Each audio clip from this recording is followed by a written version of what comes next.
Question, Ellie. What do you see in this photo right here?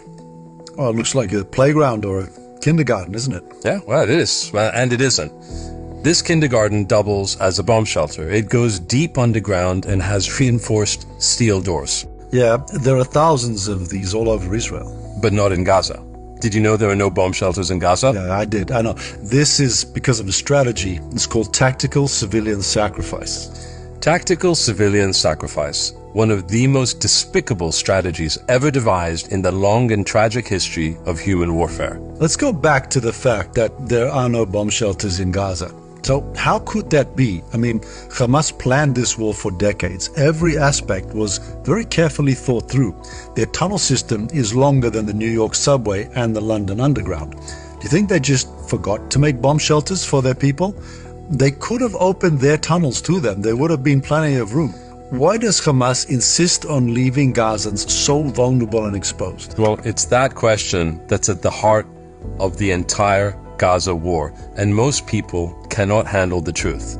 Hamas knew that their massacre would be answered by a strong Israeli retaliation. They knew that Israel would have to come for the 252 innocent hostages they took, and it would have to go after Hamas's weapons.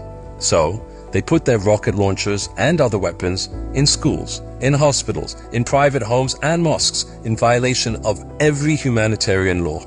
And the people of Gaza were given no place to go, no bomb shelters, no tunnels, nothing.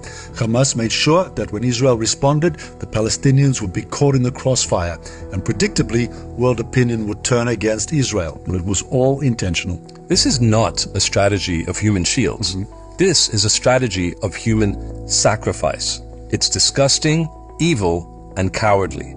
You see, Hamas knows that it can't beat Israel militarily, but they know they can chip away at Israel's support and maybe get its allies to force a ceasefire. And that is tactical civilian sacrifice. It's why Hamas steals food and other humanitarian aid. They deprive their people, blame the Israelis, and fill their storerooms. For them, that's a total win. Many in the West can't believe this is true, but military leaders, they get it completely.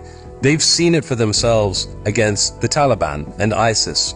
And when politicians and news media don't call this out and condemn it, when they actually blame Israel for these casualties, they play right into Hamas's hands. They encourage this horrendous tactic. That's right. Israel does not want to harm civilians. There's no benefit to that. It only hurts our relations with other countries, and that's exactly what Hamas wants. So if you hear people saying Israel is indiscriminate, etc., speak up.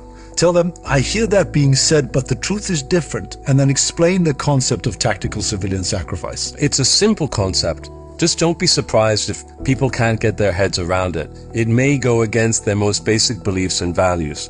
After all, it's hard to think clearly about something so unthinkable. And that's exactly what they want. For Hamas, civilian casualties are not a tragedy, they're a strategy.